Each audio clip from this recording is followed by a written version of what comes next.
विजय ठाकुर सरदार पटेल उच्च प्राथमिक विभाग खेतीवाड़ी फरी एक बार आप सबનું ई लर्निंग में स्वागत है। नव यूनिट है unit 3 today comes every day એટલે કે આજ દરરોજ આવે છે। એમાં ન્યૂ વર્ડ્સ જોઈએ। To go for a walk એટલે ફરવા જવું, ચાલવા જવું।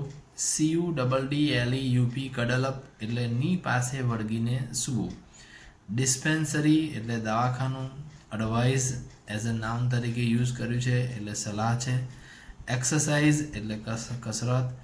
હેબિચ્યુઅલ એટલે રોજિંદુ ટેવ પ્રમાણેનું। ટુ ટેક અ બાથ એટલે સ્નાન કરવું। ટીથ એટલે અહીંયા આગળ દાંત છે, બહુવચન છે, પ્લુરલ છે। એક હોય તો ટૂથ કહેવાય અને એકથી વધારે હોય તો એને ટીથ કહેવાય છે। ટુ વેકઅપ એટલે જાગવું અથવા જગાડવું। બિહાઇન્ડ એટલે પાછળ। લીવ્સ એટલે પાંદડા। મુસ્ટેચ એટલે મૂછો। પ્રેક્ટિસ એટલે મહાવરો, અભ્યાસ। એક્સપેરિમેન્ટ એટલે પ્રયોગ, અખતરો। કુક એટલે રસોઈયું। યુનિક એટલે અજોડ, જે દુનિયામાં બીજું કંઈ ન હોય તેવું। વિકેટ કીપર એટલે ક્ષેત્રફળ, વિકેટ કીપર। ઇન્ફોર્મેશન એટલે માહિતી। સ્ટમક એટલે પેટ। ટુ ગો ટુ બેડ એટલે સૂઈ જવું। ટુ ટેલ અ લાઈ એટલે જૂઠું બોલવું। અ પ્લાવ એટલે નાઉન છે, એનો હળ તરીકે ઉપયોગ થયો છે નામ। ટુ માઇન્ડ ધ્યાન આપવું। લીક એટલે ચાલવું। એડવાઇઝ એટલે સલાહ આપવી। ટુ ગેટ અપ એટલે ઉઠવાની ક્રિયા। ફેન્ટાસ્ટિક એટલે ઉત્તમ, અદ્ભુત। એક્ઝિબિશન પ્રદર્શન। ટૂથ એટલે દાંત। નીમ ટ્રી એટલે લીમડાનું ઝાડ। હાઇડ એટલે સંતાડવું, છુપાવવું। અલીફ એટલે પાંદડું। સાયન્ટિસ્ટ એટલે વિજ્ઞાની। પ્રેક્ટિસ એટલે વર્બ તરીકે, ક્રિયાપદ તરીકે છે, મહાવરો કરવો। ટુ બી એંગ્રી એટલે ગુસ્સે થવું। ટુ કુક એટલે રાંધવું, રસોઈ કરવી। યુઝ્યુઅલી એટલે સામાન્ય રીતે। ટુ બોલ એટલે દડો ફેંકવો। ઇન્ફોર્મ એટલે માહિતી આપવી। ટુ પુલ આઉટ એટલે બહાર ખેંચી કાઢવું। ટુ પ્રોવાઈડ એટલે પૂરું પાડવું। ટ્રાફિક રૂલ્સ એટલે વાહન વ્યવહારના નિયમો। ટુ પ્લાવ એટલે ખેડવું। ટુ શો એટલે વાવવું। પેસ્ટિસાઇડ્સ એટલે જંતુનાશક। સ્પ્રિંકલ એટલે છાંટવું। ડેમો એ ડેમોન્સ્ટ્રેશનનો શોર્ટ ફોર્મ છે એટલે નિદર્શન। MLS એટલે માસ્ટર ઓફ લિબરલ સ્ટડીઝ। તો આ ન્યૂ વર્ડ્સ થયા જે આપણા લેસન માટે ઘણા ઉપયોગી છે। હવે revision of simple present tense. Simple present tense એટલે સાદો વર્તમાન કાળ। અગાઉ આપણે શીખી ગયા તેમ અમુક કાર્યો, ક્રિયાઓ આપણે દરરોજ નિયમિત અમુક સમયાંતરે તેમજ ટેવ મુજબ, સ્વભાવ મુજબ કે નિયમ મુજબ કરીએ છીએ તથા આપણી આસપાસ થતી પણ જોઈ શકીએ છીએ। આવી ક્રિયાઓ દર્શાવવા માટે અંગ્રેજીમાં સાદો વર્તમાનકાળ વપરાય છે એટલે કે સિમ્પલ પ્રેઝન્ટ ટેન્સ। રોજિંદી ક્રિયાઓ દર્શાવવા માટે સિમ્પલ પ્રેઝન્ટ ટેન્સનો ઉપયોગ થાય છે। ફોર એક્ઝામ્પલ ઉદાહરણ જોઈએ। આઈ watch cartoon on TV every day. તો આઈ એ પ્રથમ પુરુષ એકવચન છે, હું દરરોજ જોઉં છું। વોચ એટલે જોવું। કાર્ટૂન એ કાર્ટૂન જોઈએ ઓન ટીવી પર। એવરી ડે એટલે દરરોજ શબ્દ આવ્યો તો દરરોજ શબ્દ એ સૂચવે છે કે રોજિંદી ક્રિયા દર્શાવે છે કે દરરોજ હું કાર્ટૂન ટીવી પર જોઉં છું। તો આ રોજિંદી ક્રિયા છે એટલે આઈ જોડે મૂળ ક્રિયાપદ આવશે। તો આઈ, યુ, વી, ધે આ બધા સાથે મૂળ ક્રિયાપદ આવે છે અને હી, શી, ઇટ અને એક વચન, એક નામ હોય તો આ ત્રીજો પુરુષ એક વચનમાં ક્રિયાપદની પાછળ એસ કે એસ લાગે છે। અહીં વોચ એ ક્રિયાપદ છે પણ અહીં આઈ એ પ્રથમ પુરુષ છે એટલે વોચ મૂળ ક્રિયાપદ આવે છે। Jethalal goes four walk every morning. Jethalal દરરોજ સવારે ચાલવા જાય છે। ગોઝ ફોર વોક ચાલવા જાય છે। ગો તો જેઠાલાલ એ ત્રીજો પુરુષ એક વચન છે એટલે ગો ક્રિયાપદની પાછળ ES લાગ્યું, ગોઝ થયું। We play cricket every Sunday. અમે દર રવિવારે ક્રિકેટ રમીએ છીએ। પ્લે તો વી બહુવચન છે એટલે અહીંયા પ્લે આવ્યું। Pethalal drinks T without sugar. Pethalal sugar વગર, ચા વગર એટલે કે મોરસ વગર ચા પીવે છે। તો પેથાલાલ ત્રીજો પુરુષ એક વચન છે એટલે ડ્રિંકની પાછળ એસ લાગ્યો, drinks. The sun rises in the east. સૂર્ય પૂર્વમાં ઉગે છે તો રાઇઝની પાછળ રાઇઝિસ, કેમ સન એ ત્રીજો પુરુષ એક વચન છે એટલે રાઇઝની પાછળ ES લાગે છે। Dogs bark at strangers. કૂતરાઓ સ્ટ્રેન્જર અજાણ્યાઓ પર ભસે છે. તો ડોગ્સ એ કૂતરાઓ બહુવચન છે, તો ત્રીજો પુરુષ છે પણ બહુવચન છે એટલે અહીંયા ક્રિયાપદ પાસે એસ કે એસ લાગ્યું નહીં. Generally it rains here in June, કે અહીંયા આગળ જૂન મહિનામાં વરસાદ પડે છે. જનરલી એટલે સામાન્ય રીતે. તો આ પણ એક શબ્દ એવો છે કે જે સાદો વર્તમાનકાળ દર્શાવે છે. તો અહીંયા આગળ વરસાદ ઈટ આવ્યું, ત્રીજો પુરુષ એક વચન ઈટ એટલે રેનની પાછળ એસ લાગે rains. A mango tree fruits in summer, જે આંબાનું ઝાડ છે એ ઉનાળામાં ફળ આપે છે. તો ફ્રૂટ્સ એ ક્રિયાપદ છે, તો અ મેંગો ટ્રી એક વચન છે એટલે અહીંયા આગળ ત્રીજો પુરુષ એક વચન છે એટલે ક્રિયાપદની પાછળ એસ કે એસ લાગે છે. Mister Shah checks his email regularly, શ્રીમાન શાહ તેમના ઈમેલ દરરોજ ચેક કરે છે. રેગ્યુલરલી આ શબ્દ દર્શાવે છે કે રોજિંદી ક્રિયા છે એટલે ચેકની પાછળ એસ લાગ્યો છે. ચેક્સ એટલે તપાસ કરે છે, જુએ છે. In India we drive on left, ભારતમાં અમે ડાબી તરફ ચલાવીએ છીએ. તો વી શબ્દ છે પ્રથમ પુરુષ બહુવચન એટલે ડ્રાઈવ મૂળ ક્રિયાપદ આવશે. ચિલ્ડ્રન લાઇક ચોકલેટ્સ, બાળકોને ચોકલેટ ગમે છે. તો ચિલ્ડ્રન શબ્દ પોતે જ બહુવચન છે, ચાઇલ્ડનું બહુવચન ચિલ્ડ્રન થાય એટલે અહીંયા આગળ તો સ્વાભાવિક છે કે મૂળ ક્રિયાપદ જ આવશે. My grand mother goes to temple every morning, મારી દાદીમાં દરરોજ સવારે મંદિર જાય છે. તો ગ્રાન્ડ મધર એ ત્રીજો પુરુષ એક વચન છે એટલે ક્રિયાપદની પાછળ એસ ઈએસ લાગે છે એટલે ગોની પાછળ ઈએસ લાગ્યું, ગોઝ થયું. હવે યાદ રાખવા જેવી આ વિગતો છે. સાદા વર્તમાનકાળમાં જો કરતા ત્રીજો પુરુષ એક વચન હોય તો ક્રિયાપદના મૂળ રૂપને એસ કે ઈએસ પ્રત્યે લગાડવામાં આવે છે. આપણે જોયું વાક્ય નંબર 2, 4, 5, 7, 8, 9 અને 12માં ત્રીજો પુરુષ એક વચન હોય તો ક્રિયાપદની પાછળ એસ ઈએસ લાગે. તફાવત સમજવા માટે સમજીએ. એવરી ડે એ ક્રિયા વિશેષણ છે એટલે કે એડવર્બ છે. એવરી ડે એ વિશેષણ એડજેક્ટિવ છે. એવરી ડે એડવર્બ એ દરરોજ થાય અને એવરી ડે તો અહીં આગળ એડજેક્ટિવ રોજિંદુ દૈનિક એટલે કે રોજનું કાર્ય થાય છે. તો આ એક ડિફરન્સ છે. અહીં આગળ એવરી અને ડે વચ્ચે સ્પેસ છોડી છે તો એડવર્બ તરીકે વપરાય છે. અહીં એવરી અને ડે વચ્ચે જગ્યા નથી તો એ એડજેક્ટિવ થઈ ગયો. એવું ને એવું અહીં પણ એ જ રીતનું સમજવું. The internet is now part of our every day life, internet હવે આપણા રોજિંદા જીવનનો ભાગ બની ગયો છે. તો રોજિંદુ એવરીડે, તો અહીં એવરીડે વચ્ચે સ્પેસ નથી એટલે રોજિંદુ. I want to buy a small dictionary for everyday use, હું દરરોજના દૈનિક વપરાશ માટે રોજિંદા ઉપયોગ માટે ડિક્શનરીનો ઉપયોગ કરું છું અને એટલા માટે મારે ખરીદવી છે. તો અહીં આગળ એવરીડેમાં વાક્યમાં આ શબ્દો કનેક્ટેડ છે.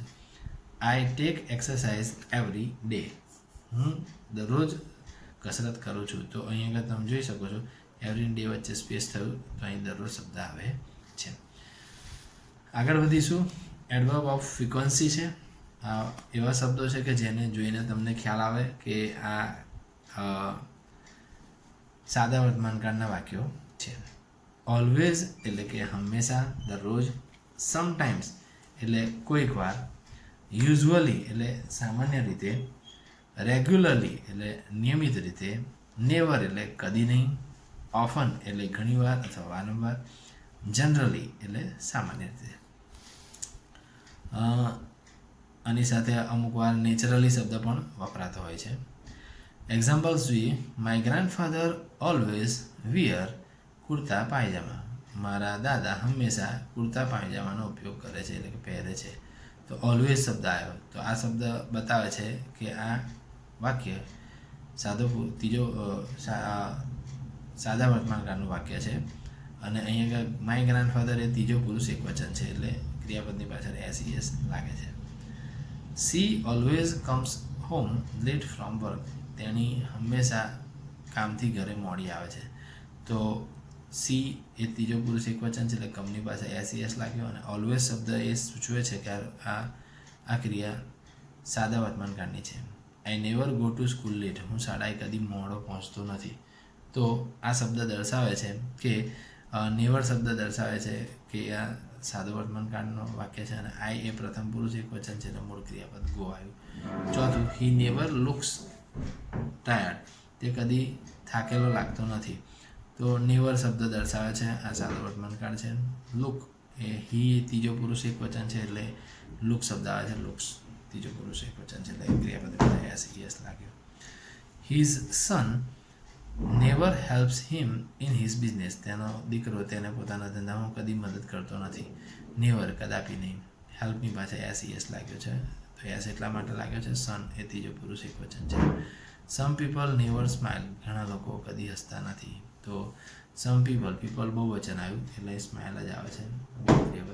અને નેવર છે તો નેવર એ આપણને એડવર્બ ઓફ ફ્રીક્વન્સી છે જે સાદો વર્તમાનકાળ સૂચવે છે. સાતમું જોઈએ, my friend often comes to my house. મારો મિત્ર અવારનવાર મારા ઘરે આવે છે. તો ઓફન એટલે અવારનવાર. તો આ એડવર્બ ઓફ ફ્રીક્વન્સી છે. ફ્રેન્ડ એ ત્રીજો પુરુષ એક વચન છે એટલે કમની પાસે એસ લાગ્યું. I often see her in the garden. હું અવારનવાર તેણીને બગીચામાં જોઉં છું. But we never talk to each other. પણ અમે કદી એકબીજા સાથે વાત કરતા નથી. નેવર શબ્દ પણ એ રીતનો અને ઓફન શબ્દ આ એડવર્બ ફ્રીક્વન્સી છે. સી અને ટોક એ મૂળ ક્રિયાપદો આવે છે. He often goes to Surat for shopping. તે અવારનવાર એટલે કે ઘણીવાર સુરત શોપિંગ કરવા ખરીદી કરવા જાય છે. તો હી જોડે GOES ગોઝ SES લાગે. ઓફન એટલે અવારનવાર. Generally I drink tea. હું સામાન્ય રીતે ચા પીઉં છું. But sometimes I drink coffee too. પણ કોઈક વાર હું કોફી પણ લઈ લઉં છું. તો સમટાઈમ આ પણ એડવર્બ ફ્રીક્વન્સી છે. જનરલી આ શબ્દ પણ એડવર્બ ફ્રીક્વન્સી જે દર્શાવે છે કે આ સાદા વર્તમાનકાળનું વાક્ય છે. અને ડ્રિંક શબ્દ આવે છે. Usually we go by car. સામાન્ય રીતે આપણે ગાડી દ્વારા જઈએ છીએ. But sometimes we go by bus. પણ કોઈક વાર અમે બસથી પણ જઈએ છીએ. તો મિત્રો આપણે શીખ્યા એડવર્બ ફ્રીક્વન્સી. સામાન્ય રીતે સાદા વર્તમાનકાળમાં ઓલવેઝ, નેવર અને ઓફન જેવા ક્રિયા વિશેષણો વાક્યમાં કર્તા અને ક્રિયાપદની વચ્ચે મૂકવામાં આવે છે. એક્ટિવિટી 1 જોઈએ મિત્રો. Fill in the blanks using always, never or sometime. એટલે કે ઓલવેઝ, નેવર અને સમટાઈમનો ઉપયોગ કરી ખાલી જગ્યા તમારે પૂરવાની છે. પહેલી, I always get up early. હું દરરોજ સવારે વહેલા ઉઠું છું. આઈ ખાલી જગ્યા ગેટ અપ લેટ. હું કદાપી મોડો ઉઠતો નથી. વહેલો ઉઠું છું, કદાપી મોડો ઉઠતો નથી. તો કદાપી મોડો ઉઠતો નથી નકાર વાક્ય છે. નકાર બનાવવાનું તો નેવર આવશે. આઈ ખાલી જગ્યા walk to my school. I never go to school by bus. હું શાળાએ ચાલતો જ જાઉં છું. હું કદાચ બસથી જતો નથી. તો હંમેશા ચાલતો જાઉં છું એટલે ઓલવેઝ આવશે. My father likes to drink tea and coffee. મારા પિતાને ચા અને કોફી ગમે છે. He always drinks tea but he sometime takes coffee too. એમાં દરરોજ ટી જ ચા જ લે છે પણ કોઈક વાર કોફી પણ લે છે એટલે સમટાઈમ આવશે. A lion never eats grass. સિંહ કદી ઘાસ ખાતો નથી. He always eats meat. તે હંમેશા માંસ ખાય છે. તો અહીં નેવર થયું, અહીં ઓલવેઝ થયું. A hen always lays egg. મરઘી હંમેશા ઈંડા મૂકે છે. It never gives birth to young ones. એ બચ્ચાને કદી જન્મ આપતી નથી. Never.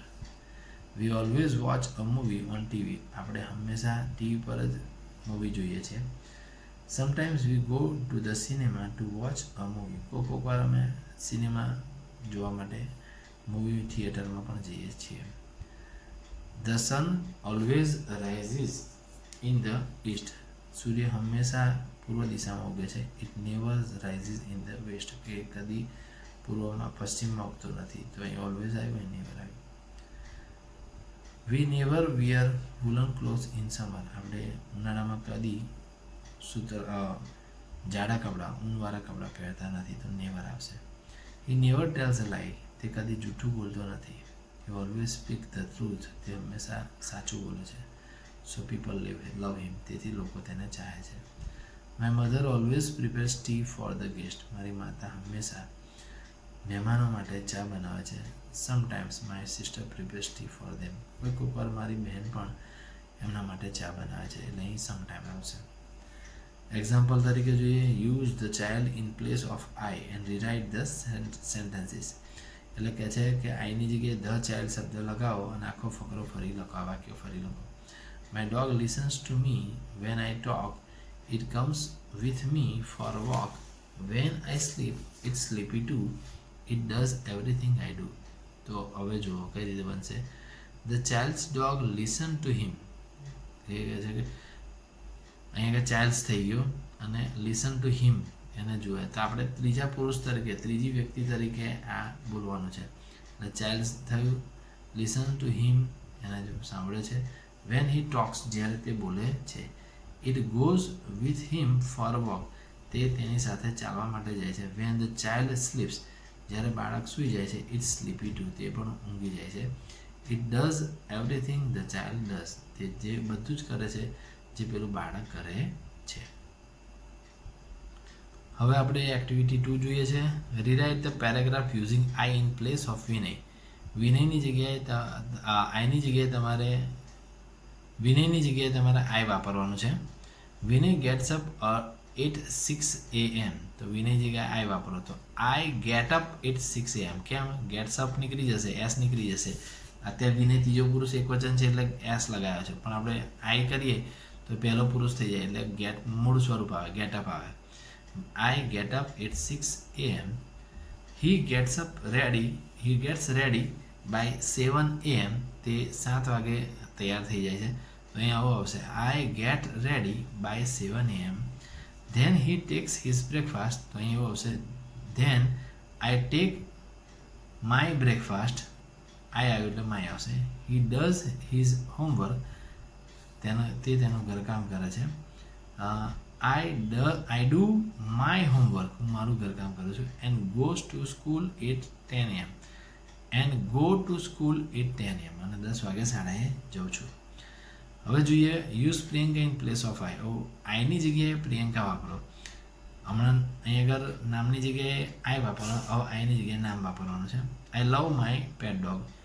Priyanka loves her pet dog. અહીં પ્રિયંકા નામ વપરાશે, આઈની જગ્યાએ લવની પાસે એસ આવશે. પ્રિયંકા ત્રીજો પુરુષ એકવચન છે. પેટ અહીં મેં આઈ વાપર્યું હતું એટલે માય આવ્યું હતું. તો અહીં પ્રિયંકા છે એટલે હર આવશે, her pet dog. Priyanka loves her pet dog.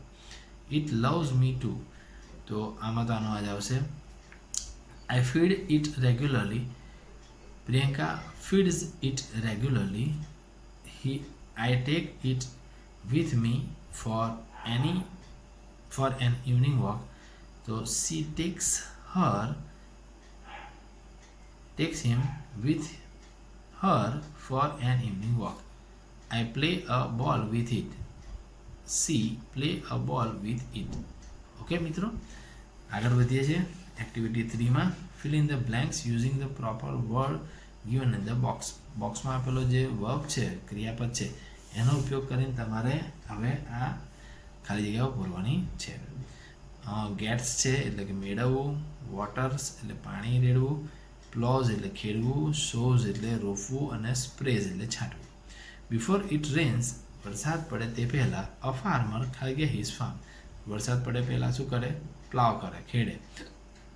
તો અ ફાર્મર પ્લોઝ હિઝ ફાર્મ કે છે વરસાદ પડે પહેલાં ખેડૂત પોતાનું ખેતર ખેડે છે. વેન ઇટ રેન્સ, જ્યારે તે વરસાદ પડે છે. હી શોઝ ધ સીડ્સ, તે બીજ વાવે છે, sows. He waters the crop regularly, તે પાકને નિયમિત પાણી છાંટે છે. હી સ્પ્રેઝ નેસેસરી પેસ્ટિસાઇડ્સ, તે જરૂરી પેસ્ટિસાઇડ્સ જંતુનાશક દવાઓ છાંટે છે, sprays. He gets a good crop, અને તેને સારો પાક મળે છે. બીજું જોઈએ prepares, comes, gets up, washes, awaken. તૈયાર કરે છે, આવે છે, ઉઠે છે. વોશિસ એટલે ધુએ છે, અવેકન્સ એટલે જાગે છે. My mother gets up early in the morning. મારી માતા સવારે વહેલી ઉઠી જાય છે. સી અવેકન મી, તેણી મને જગાડી દે છે. સી વોશ્ડ ક્લોથ્સ, તેણી કપડાં ધુએ છે. C prepares breakfast for me, તેણી મારા માટે બ્રેકફાસ્ટ એટલે કે નાસ્તો બનાવે છે.